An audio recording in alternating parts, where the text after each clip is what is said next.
From Crash Landing to Secret Garden, this Hyun K-drama is confirmed for another season.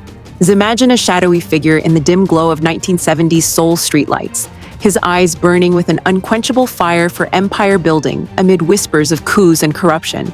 Could this be the role that finally eclipses Hyunbin's heart-stealing North Korean captain from a billion fans' dreams? As the K-drama world buzzes with speculation, it's clear that Hyunbin's triumphant return to television isn't recycling the fairy tale romances that made him a global icon, but diving headfirst into the gritty underbelly of Korea's most volatile era.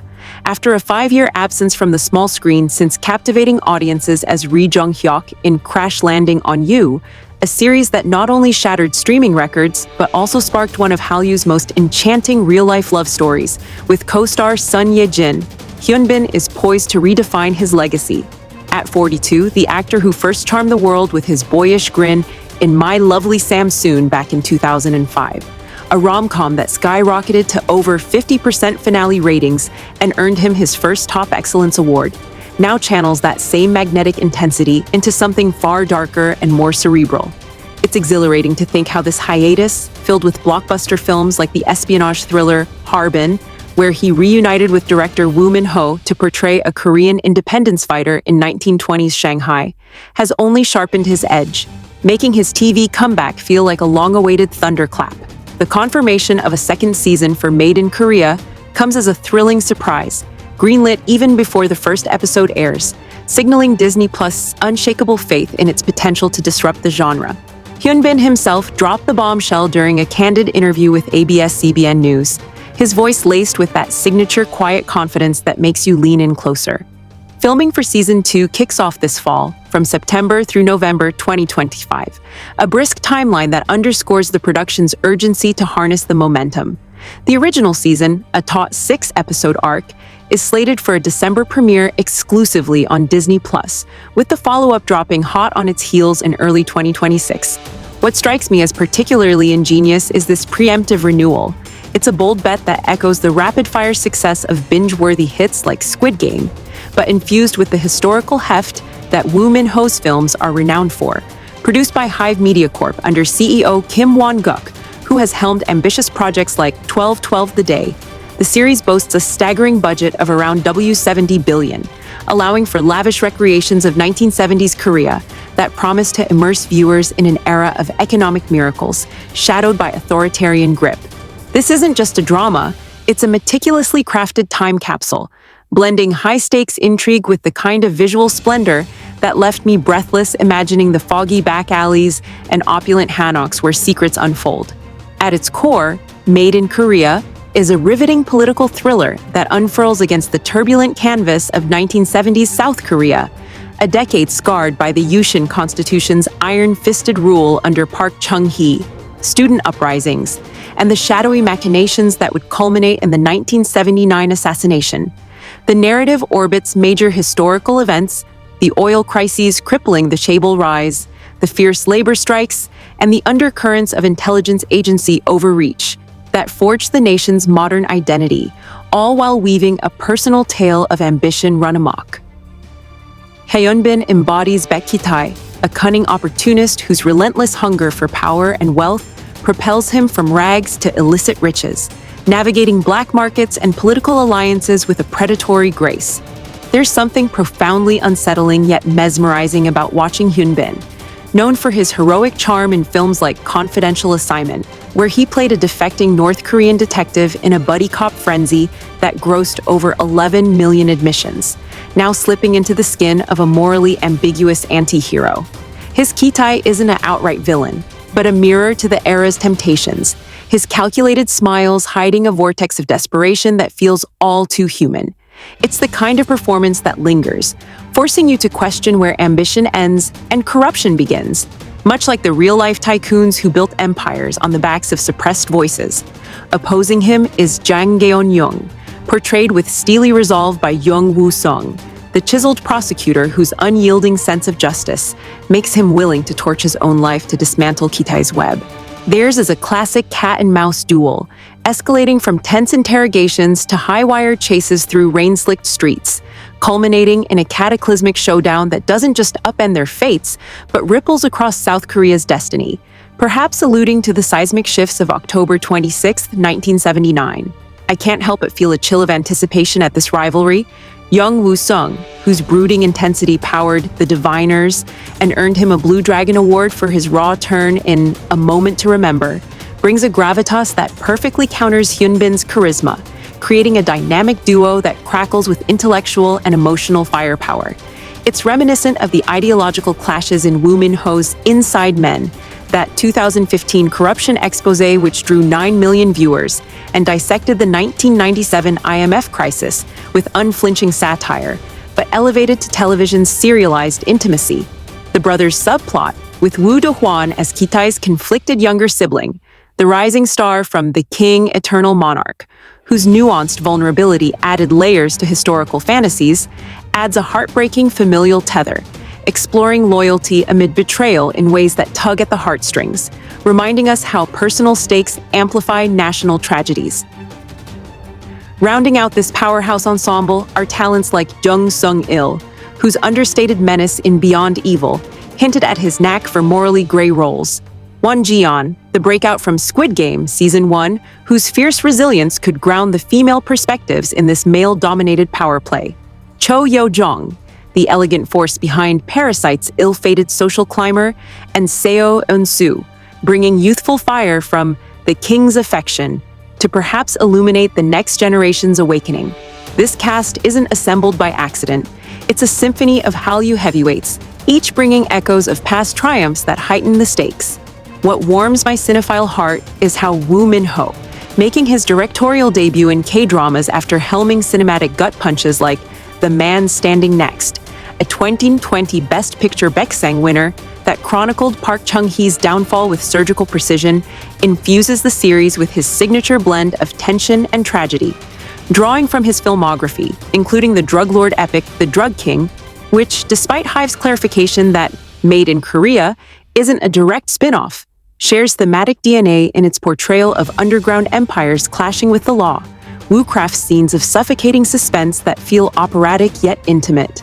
The production's access to Disney's vast resources means state-of-the-art VFX for recreating era-specific riots and boardroom coups, ensuring historical fidelity, from the bell-bottom suits to the flickering neon of emerging consumerism. That adds an authentic grit I find utterly immersive. As filming ramps up just months before the premiere, the rapid pace speaks volumes about the team's ambition to strike while the iron's hot, capitalizing on Hyunbin's enduring star power and the global thirst for politically charged narratives post-Kingdom and Mr. Sunshine. Disney Plus positioning this as a tentpole, following successes like Tempest with Jun Ji-hyun and Kang Dong-won, guarantees worldwide reach, from Seoul's packed cafes to Los Angeles living rooms where fans dissect every plot twist. It's impossible not to feel a surge of excitement at Hyunbin's return. After conquering rom-coms with Secret Garden's body swap hilarity that spawned the Hyunbin syndrome and plastered his image across billboards, then delving into fantasy with Memories of the Alhambra's augmented reality chills, this pivot to socio-political thriller feels like a maturation, a testament to his versatility that leaves me in awe of his chameleon-like range. The themes of greed and upheaval resonate eerily today, mirroring modern chaebol scandals and populist rises, turning the series into more than entertainment. It's a provocative lens on power's corrupting allure, enriched by brotherly bonds that humanize the chaos and an ensemble that elevates every frame. Yet, beneath the high-tension plotting lies a deeper socio-political commentary, probing how individual desires fueled Korea's rapid industrialization while sowing seeds of division that echo in today's polarized society.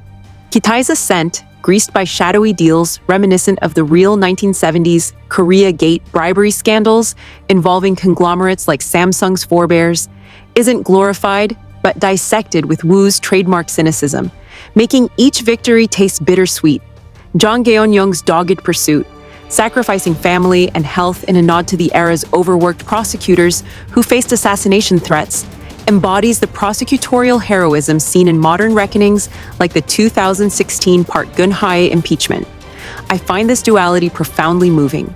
It's not black and white morality, but a gray haze of complicity, where even the good guy grapples with compromises, much like the ethical quagmires in The World of the Married, but amplified by historical weight. The brotherly thread, with Woo Do-hwan's character torn between fraternal devotion and moral awakening, draws from classic Korean tropes of filial piety clashing with justice, as in Reply 1988, yet twists it into thriller territory, adding emotional depth that could spawn fan theories galore. Woo Min-ho's transition from silver screen to streaming is a masterstroke, leveraging his experience with ensemble-driven epics like Harbin, which blended spy intrigue with poignant anti-colonial fury to become a 2024 box office darling with over 4 million tickets sold. His vision for Made in Korea promises groundbreaking impact, with scripts by Park Eun-kyo and Park Jun-seok, veterans of taut narratives like The Worst of Evil, ensuring dialogue that snaps like a taut wire. The Disney backing isn't mere funding, it's a launchpad for innovation, from multilingual subtitles to interactive timelines of 1970s events, enhancing accessibility for international viewers hungry for context beyond the drama. Reflecting on Hyun Bin's journey, from his military service hiatus that only amplified his appeal to founding Vast Entertainment in 2016, it's heartening to see him helm projects that challenge norms, especially post-fatherhood with Son Ye-jin, whose shared red carpet moments at Cannes for Harbin hinted at a partnership as formidable off-screen as on. This series could very well be the game-changer Hive's CEO envisions, blending suspenseful set pieces. Imagine a midnight raid on a counterfeit factory amid martial law curfews, with poignant reflections on legacy, leaving audiences not just entertained, but enlightened. In weaving ambition's dark tapestry, Made in Korea doesn't shy from the era's raw edges, the gender barriers that Won Ji-yeon's character might shatter as a rising activist, echoing the real YH Trading Company strike of 1979 where women workers defied tanks, or Cho Yo-jong's poised socialite navigating elite circles rife with espionage, reminiscent of her Sky Castle schemers but laced with Cold War paranoia. These layers enrich the central rivalry, turning personal vendettas into microcosms of national fracture. And I can't shake the electric thrill of how Hyun Bin's subtle micro-expressions, honed in Hyde Jekyll Me's dual personality tour de force, will convey Kitai's unraveling psyche. As Season 2 looms, promising escalated stakes like international intrigue or post-assassination fallout, the anticipation builds like a storm over the Han River.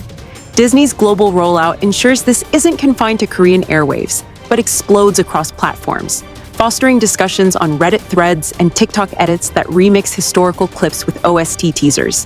For fans who've pined since Crash Landing's parachute romance, this evolution feels like a gift, a reminder that Hyun Bin's allure lies not in stasis, but in bold reinvention. Ultimately, Made in Korea stands as a beacon of K-drama's maturing palette, fusing Woo's filmic prowess with television's emotional marathon to deliver a saga of suspense, betrayal, and redemption that probes the soul of a nation's forging.